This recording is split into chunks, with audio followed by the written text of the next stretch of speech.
పాడి పంటలు ప్రసార మాధ్యమాన్ని వీక్షిస్తున్న రైతు సోదరులకు నా నమస్కారము. నా పేరు డాక్టర్ ఎస్ నీలిమ. నేను ప్రాంతీయ వ్యవసాయ పరిశోధనా స్థానం నంద్యాల నందు ప్రధాన శాస్త్రవేత్తగా శనగ విభాగంలో పనిచేస్తున్నాను.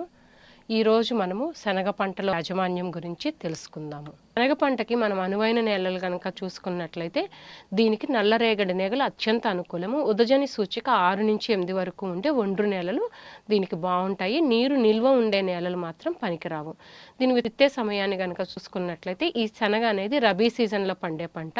ఖరీఫ్ పంట తర్వాత కానీ ఖరీఫ్లో ఏ పంట విత్తకుండాను రబీ పొలాల్లో సాగు చేస్తారు.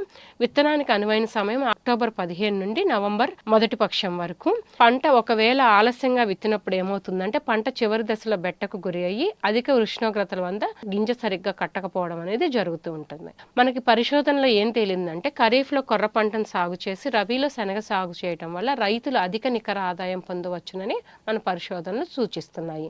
అలాగే శనగ పంటకు ముందుగా సాగు చేయడానికి 70 రోజుల కాల పరిమితి గల స్వల్పకాలిక కొర్ర రకాలు SIA 3322 సూర్యనంది కూడా మనకు అందుబాటులో ఉన్నాయి. శనగ సాగు విధానం గనక చూసుకున్నట్లయితే విత్తే సమయము రబీ సీజను అంటే అక్టోబర్ నుంచి నవంబర్ వరకు విత్తుకోవచ్చు. విత్తే విధానం చూసుకున్నట్లయితే విత్తనాన్ని 5 నుంచి 8 సెంటీమీటర్ల లోతులో విత్తుకోవాలి.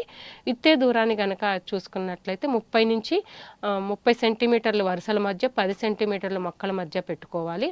అంటే ఒక 33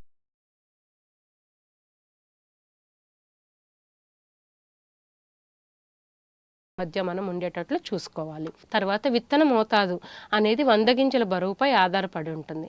అంటే విత్తన బరువు మధ్యస్థంగా అంటే 100 గింజల బరువు 20 నుంచి 30 గ్రాములు ఉంటే విత్తన మోతాదు 35 నుంచి 40 కిలోలు ఎకరానికి వాడాలి. వీటికి ఏ రకాలు వస్తాయి అంటే JG11, జాకీ, నంద్యాల గ్రామ్ 49, 3, నంద్యాల గ్రామ్ 452, 857, 776 రకాలు ఈ విభాగాన్ని కింద వస్తాయి. తర్వాత లావు గింజ రకం అంటే 30 నుంచి 40 గ్రాములు 100 గింజల బరువు ఉంటే విత్తన మోతాదుని మనము 45 నుంచి 50 కిలోలు ఎకరానికి వాడాలి.